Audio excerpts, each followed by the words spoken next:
우리 설 명절에도 이 오후 예배 자리 지키시는 우리 성도님들 예수님의 이름으로 축복합니다. 우리 명절 연휴에는 갈 곳도 많고 또 만날 사람도 많고 아주 우리 마음이 좀 분주한데, 그럼에도 불구하고 오늘 예배 자리를 통해서 하나님의 말씀을 들을 때 하나님 주시는 은혜와 평강이 저와 여러분 모두에게 충만하기를 먼저 소망합니다.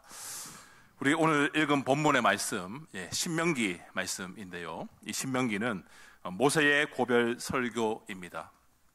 그 중에 우리가 오늘 읽은 본문의 말씀은 아주 유명한 소위 쉐마 본문인데, 이 히브리어라고 하는 이 구약성경이 기록된 원어 히브리어는 한국어와 다르게 오른쪽에서 왼쪽으로 쓰고 또 읽습니다. 그래서 여기 보시면 보여주십시오.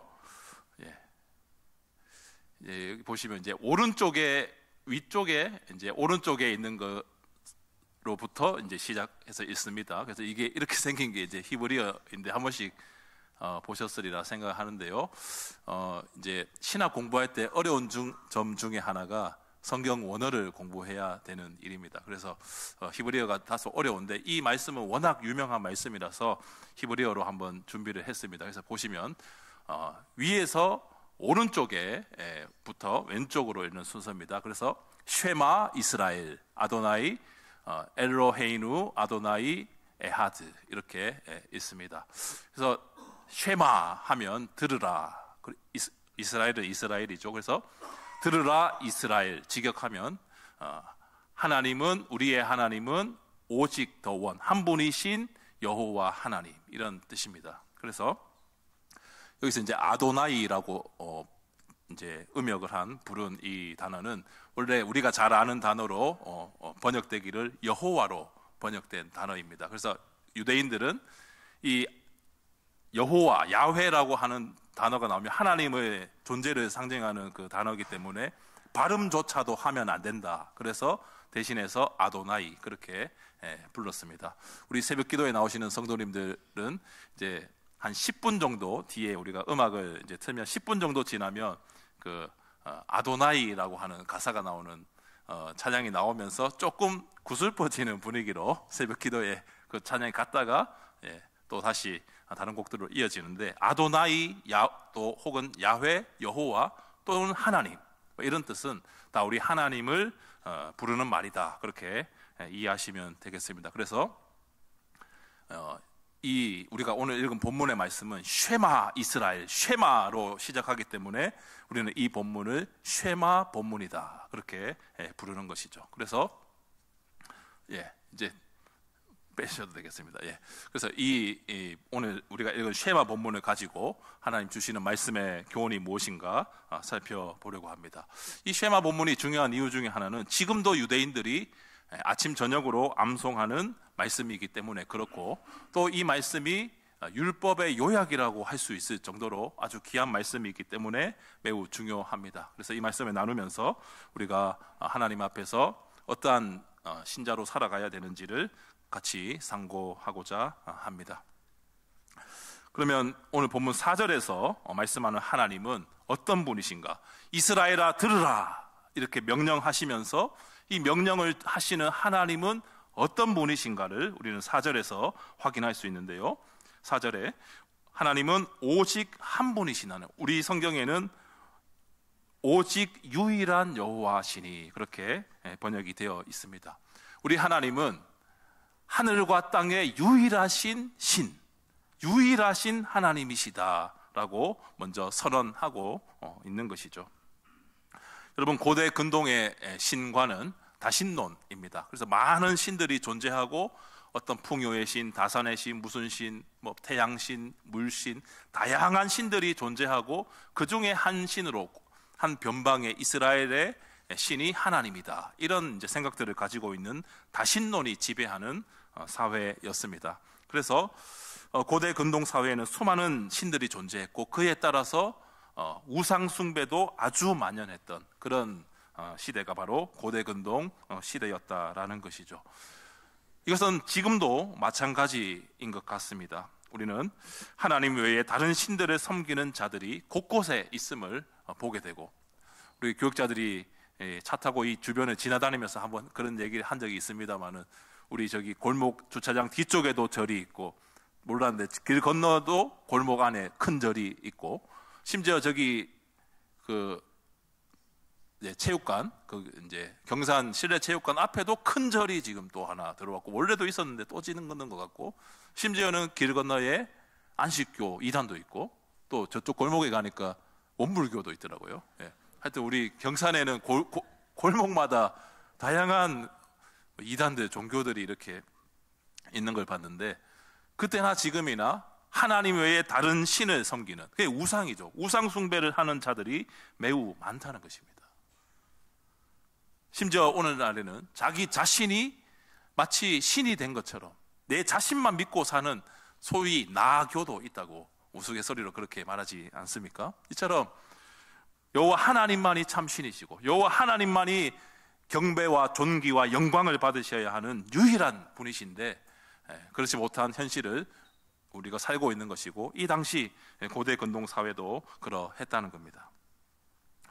그래서 하나님은 오직 유일하신 하나님만이 참신이시고, 하나님 한 분만이 참신이시다, 하나님이시다라는 것을 우리가 먼저 기억하고, 그렇다면 하나님이 주시는 이 명령은 우리가 반드시 지켜야 되는 하나님의 말씀이다, 이런 이해를 할 수 있는 것이죠. 그런 이해 속에서 그러면 우리가 하나님이 주시는 이 명령을, 어떤 명령을 지켜야 되는가, 이것을 계속해서 살펴보려고 합니다.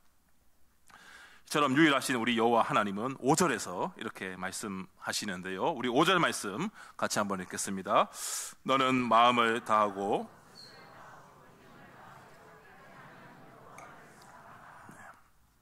하나님께서는 마음을 다하고 뜻을 다하고 힘을 다하여 내 하나님 여호와를 사랑하라, 그렇게 말씀하십니다.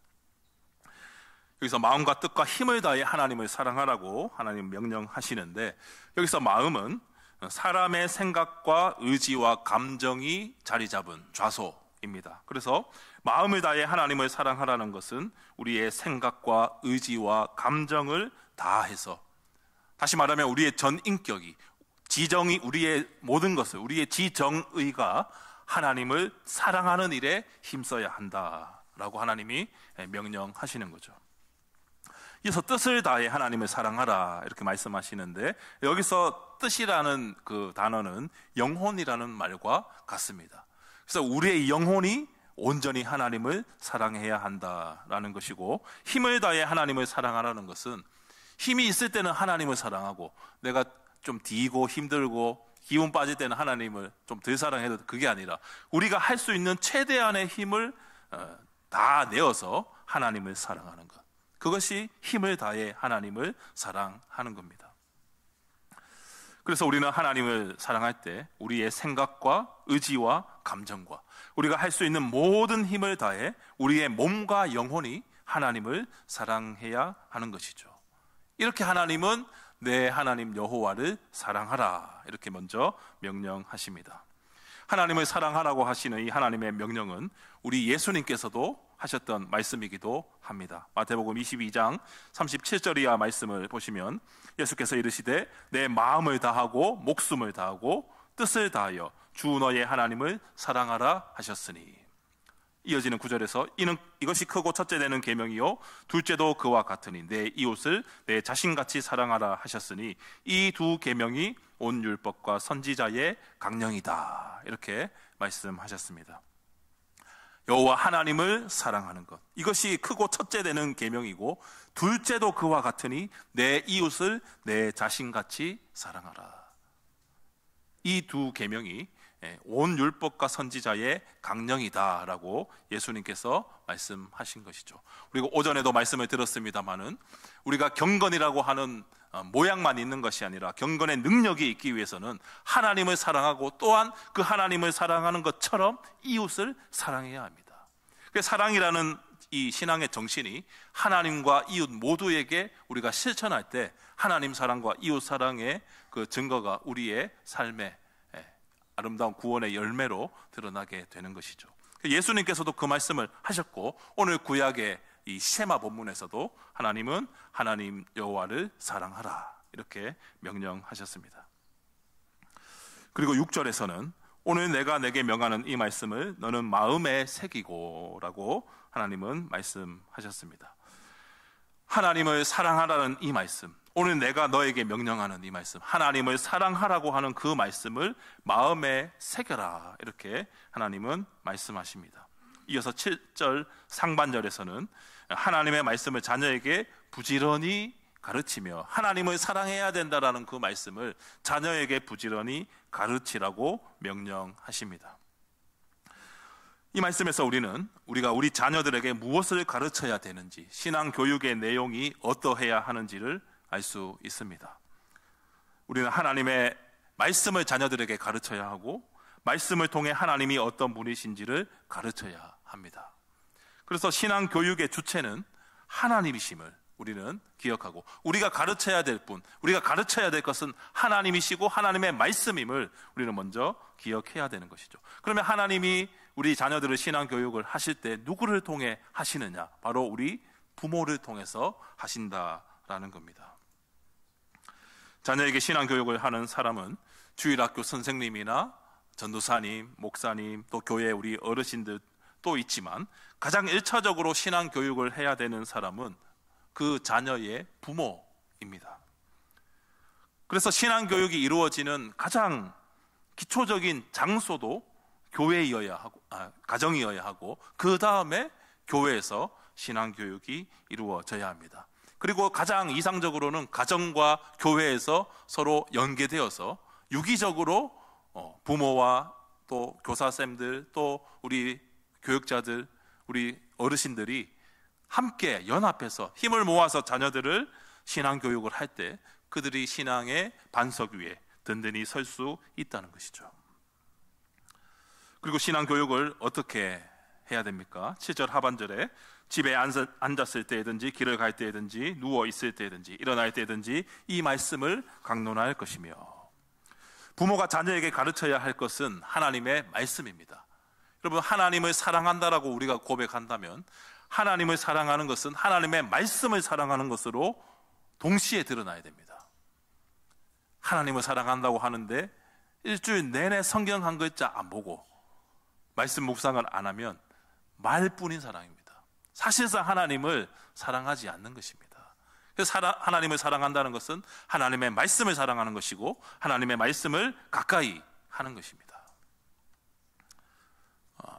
개인적인 얘기입니다만은 이해를 돕기 위해서 하겠습니다. 제 아들이 2명 있는데 4학년하고 1학년에 있습니다. 이제 5학년, 2학년 올라가는 아들이 2명 있는데, 아들 2명 있다 하면 모든 분들이 이제 좀 이렇게 힘들겠다 그런 말씀을 하시고, 뭐 저보다는 아내가 뭐 고생을 많이 합니다만은, 이 아이들이 저는 저희 아버지에게 사랑한다는 그 말씀을 들어본 적이 한 번도 없습니다. 이제 지금은 완전히 그 말을 들을 수 없는 게 이미 돌아가셔서 그 말을 들을 수가 없고, 그래서 저는 이제 지금 젊은 세대들은 자녀들에게 사랑한다는 표현을 많이 합니다. 뭐 이렇게 하트도 날리고 자기 전에 안아주기도 하고, 뭐 사랑 이를 와보라고 해서 이렇게 안고 뭐 기도도 하고 이렇게 사랑한다는 표현을 많이 하는 편인데, 근데 아이들은 그 사랑한다고 하는 아빠의 말을 조금 거부를 하더라고요. 제가 사랑한다고 하면 얘들 또 아빠니까 사랑한다라고 말해줘야 되는데 사랑을 구걸해야 됩니다. 사랑한다 해놓고 사랑 안 해준다고 말을 안 해주니까 사랑한다고 해줘야지 하면 겨우 뭐 한번 그냥 이렇게 해주고 그렇게 하는데, 저는 그 이유를 몰랐습니다. 나중에 알게 됐는데, 아이가 이제 둘째 아이가 말하기를 아빠가 자기를 사랑하는 것을 알고 자기도 아빠를 사랑하지만 아빠와 보낸 시간이 별로 많지 않기 때문에 아빠가 나를 사랑하는 걸 잘 못 느끼겠다. 그 말도 제가 이제 이해는 되더라고요. 무엇이냐면, 우리가 하나님을 사랑한다고 고백하면 하나님은 그러면 네가 나를 사랑하는 증거를 보이라고 말씀하시는데, 그 증거는 우리의 삶에서 하나님의 말씀을 가까이 하는 것으로 하나님을 내가 사랑합니다, 그게 입증이 되는 것이죠. 그래서 하나님 말씀을 우리가 더 사랑하고 하나님 말씀을 가까이 하고 그 말씀을 자녀에게 부지런히 가르치는 것, 이게 하나님을 사랑한다라고 하는 그런 증거가 되는 것이죠. 그래서 사도 바울도 디모데 후서 4장 2절에서 이렇게 말씀합니다. 너는 말씀을 전파하라. 때를 얻든지 못 얻든지 항상 힘쓰라. 범사에 오래 참음과 가르침으로 경책하며 경계하며 권하라. 우리가 자녀들에게 말씀을 가르칠 때는 우리가 먼저 말씀을 가까이 해야 하고, 그 말씀을 하나님이 우리에게 주신 말씀으로, 이 말씀 자체가 하나님이심을 믿고 하나님의 계신 말씀이 성경을 우리가 가까이 하고 그 말씀을 묵상함으로 이 말씀을 통해 은혜를 받을 뿐만 아니라 이 말씀을 자녀들에게 부지런히 가르쳐야 된다라는 것이죠. 사도 바울도 때를 얻든지 못 얻든지 말씀 전파하는 일에 항상 힘쓰라고 그렇게 권면했습니다. 그리고 부모는 자녀에게 말씀을 가르칠 뿐만 아니라 그 말씀을 잊어버리지 않도록 해주어야 합니다. 8절에 너는 또 그것을 내 손목에 매어 기호를 삼으며 내 미간에 붙여 표로 삼고 라고 말씀합니다. 하나님을 사랑하라라는 이 말씀을 적어서 손목에 매고 미간, 이마죠, 미간에 붙여서 항상 볼 수 있도록 하라는 겁니다. 지금도 유대인들은 이것을 문자 그대로 지켜 행하고 있는데, 사진을 보시면 이제 머리와 팔에 통 같은 게 있습니다. 까만색, 이제 이마에도 볼록 튀어나온 이제 통 같은 게 있고, 이 사람이 이제 왼쪽 팔이죠. 팔에도 검은색 통이 있습니다. 저게 이제 저 통이 이제 테필린이라고 하는 건데, 저 통 안에 이 쉐마 본문을 적어가지고 그 종이를 말아서 저 통에 넣습니다. 그리고 실제로 저렇게 차고 다닙니다. 그리고 이제 다음 사진 한 장 보시면 이제 이 아이가 있는데요. 이 사진은 유대인들의 그 성인식을 할 때의 아이의 복장입니다. 소위 바르 미츠바라고 하는 유대인의 성인식 모습인데, 이 유대인 남자 아이들은 약 한 12세, 13세 정도 되면 성인식을 치릅니다. 우리도 이제 입교 나이가 약 이제 이 정도 되는, 또 세례 받을 수 있는 나이, 학습 세례 문답을 받을 때가 중2, 중3 때 이 정도 나이가 되는데, 12세나 13세 정도 되면 유대인들은 이제 성인식을 치릅니다. 그 지금 예루살렘에 가보면 그 통곡의 벽이라고 하는 그 벽이, 크다란 벽이 있고 거기서 많은 사람들이 기도하는 모습들 우리가 종종 볼 수가 있는데, 지금은 이제 그곳에서 성인식이 많이 거행된다고 합니다. 이제 성인식을 치른 아이는 이때부터 어른으로 인정받아서 어른들하고 이제 성전에서 토라를 같이 토론할 수 있고, 또 유대인 고유의 이 의상을 착용할 수 있습니다. 예수님께서도 12세가 되셨을 때 유월절 절기를 지키기 위해서 성전에 올라가셨던, 그래서 거기서 랍비들과 토론하셨던 모습도 우리가 찾아볼 수 있죠. 이 사진을 보시면 그 아까 보셨던 테필린을 지금 이마에 달고 있고요, 팔에도 검은색 통이 있습니다. 그리고 이 머플러, 이렇게 마우라 같은 거를 메고 있는데, 이게 탈리트라고 하는 건데, 저기 이제 이렇게 막 히브리어가 적혀 있고 이렇게 착용을 하는데, 이 탈리트는 기도할 때 유대인들이 두르는 머플러 같은 것이고요. 그 아이가 또 파란색 모자를 쓰고 있습니다. 저것은 이제 키파라고 해서 이것도 역시 유대인들이 기도할 때 쓰는 모자입니다. 이처럼 유대인들은 아주 철저하게 문자 그대로 말씀을 이마에, 미간에 붙이고 다니고 팔에 두르고 다니고, 또 어떤 이런 복장을 하면서 하나님 앞에 경건하게 기도하려고, 말씀대로 살려고 애를 쓰고 있죠. 그래서 어떤 분들은 유대인들이 아주 철저하게 이 쉐마를 지킴으로 하나님이 큰 복을 주셔서 세계 모든 민족 중에 유대인들이 가장 뛰어나다, 그렇게 말씀하는 분들이 있습니다. 실제로 유대인들이 세계 어떤 모든 분야에서 두각을 나타내는 것은 사실입니다. 그렇지만 하나님의 이 쉐마의 말씀을 우리에게 주신 진짜 의도는 정말 저렇게 머리에 붙이고 팔에 두르고 그렇게 하라는 말씀이 아닙니다. 하나님이 이 쉐마 말씀을 주신 이유는 자녀들이 말씀을 잊어버리지 않고 그 말씀을 지켜 행하도록 늘 말씀을 가르치라는 것에 핵심이 있다는 것이죠. 그래서 쉐마를 문자 그대로 행하는 유대인들의 행위는 시간이 지나면서 점점 형식화됐습니다. 지금은 달고 다니는 게 그냥 하나의 행위가 되고, 그거 안 하면은 진짜 유대인이 아닌 것처럼 이렇게 관습적으로 행해지고 있는 것이죠. 말씀 지키는 것에는 오히려 관심이 없고 붙이고 다니는 것에만 관심을 가졌습니다. 그래서 예수님도 마태복음 23장 5절에서 말씀을 손목에 메고 다니는 경문띠를 사람들에게 일부러 보이려고 하지 마라, 이렇게 말씀하시기도 했습니다. 이처럼 삶에서 말씀을 가까이 하고 말씀을 자녀들에게 가르치는 것, 부모가 그 말씀대로 살고 그 신앙의 교육이 자녀들에게도 그대로 전승되어서 자녀들도 말씀대로 사는 것, 그것이 중요한데 이 알맹이는 내버리고 그냥 몸에 두르고 착용하는 이 행위에만 집중하는 유대인들의 모습, 그것을 예수님께서는 비판하셨다라는 것이죠. 그리고 오늘날 이제 많은 교육의 어떤 방법들이 있습니다만은 유대인들의 학습 방법이 이제 하브루타라는 것이 있습니다. 이것도 굉장히 이제 곽강을 받고 있는 교육 방법인데요. 이 하브루타는 쉽게 말해서 질문하고 대답하는 문답 형식의 교육 방법입니다. 그래서 질문을 하면 스스로 생각하고 답하게 해서 교육하는, 그게 이제 유대인들의 하브루타 방법인데, 그 하브루타 이 방법도 유대인들이 하는 방법이라서 굉장히 유대인들은 뛰어난 민족이니까 하브루타만 하면 우리 아이도 공부를 잘하게 될 것이다 라고 주장하는 분들도 저는 많이 봤습니다. 물론 이 하브루타 방법이 굉장히 유익하고 우리에게 많은 인사이트를 줍니다만은 그것이 전적으로 다 옳고 유대인들이 그렇게 하기 때문에 그렇게만 하면 다 지혜를 얻을 수 있고 공부를 잘할 수 있다라고 하는 것은 이 과도한 일반화를 시키는 것이죠. 유대인들처럼 한다고 다 세계 모든 분야에 뛰어난 민족이 되느냐? 그렇지 않습니다.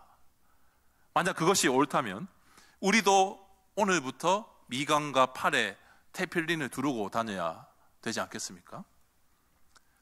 이 쉐마 본문을 우리가 팔에 두르고 그 말씀을 지켜 행하면서 또 9절에서 살펴보겠습니다만은 문지방에 붙이고 문설주에 붙이고 이런 행위를 하면 하나님이 우리에게 복을 주시고 지혜를 주십니까? 그렇지 않다는 것이죠.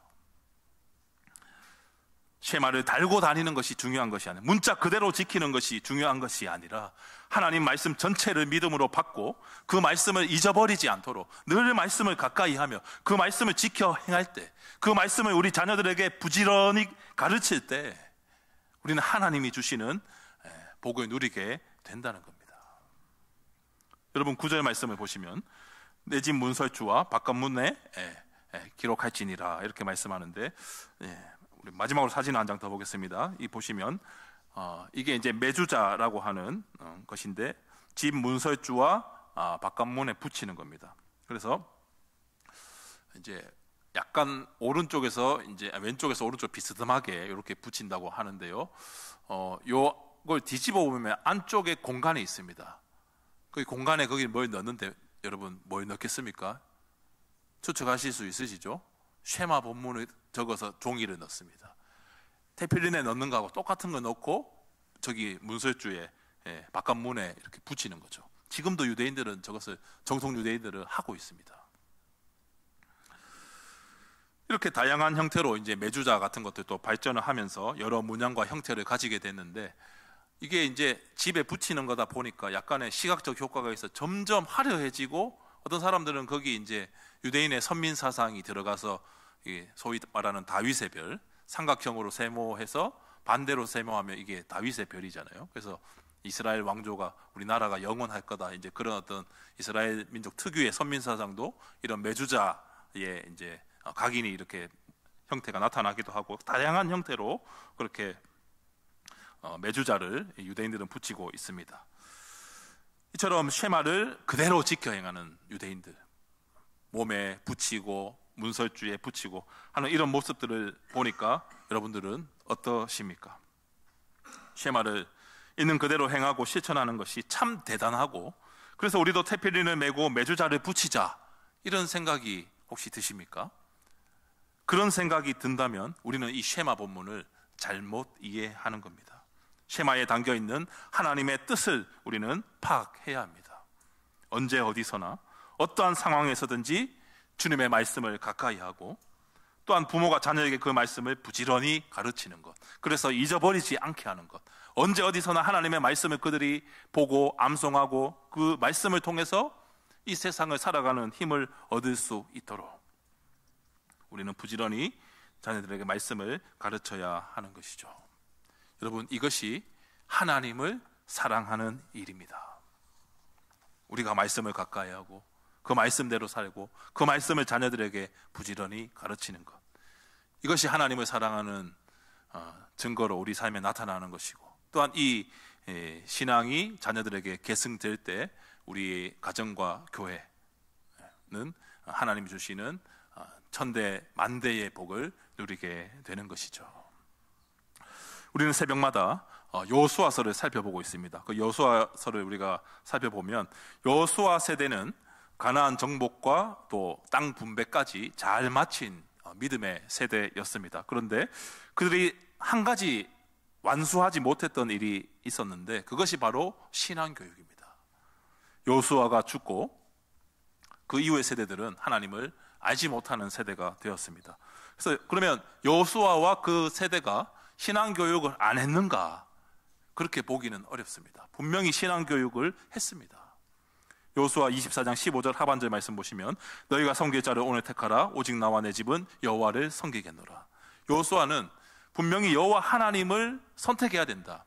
하나님이냐 가나안의 여러 우상들이냐. 다신론 사회에서 다른 민족과 어우러져 사는 그 사회 속에서 우상 숭배를 피할 수 없는 일인데, 그러나 우상 숭배는 선택하면 안 되고 너희가 섬길 자를 택해라. 하나님이냐 우상이냐. 이것을 여호수아는 말씀하면서 나와 내 집은 여호와를 섬기겠다. 분명히 신앙교육을 여호수아와 그 세대는 했습니다. 그런데 이 신앙교육이 했으나 잘 완전히 이렇게 신앙 전승이 되지는 못한 것이죠. 그래서 여호수아와 그 세대 사람들이 다 죽은 후에는 이제 그 이스라엘 백성들은 하나님을 알지 못하는 세대로 바뀌고 말았습니다. 그것을 사사기 2장 10절이 우리에게 잘 말씀해 주는데, 그 세대의 사람도 다 그 조상들에게로 돌아갔고 그 후에 일어난 다른 세대는 여호와를 알지 못하며 여호와께서 이스라엘을 위하여 행하신 일도 알지 못하였더라.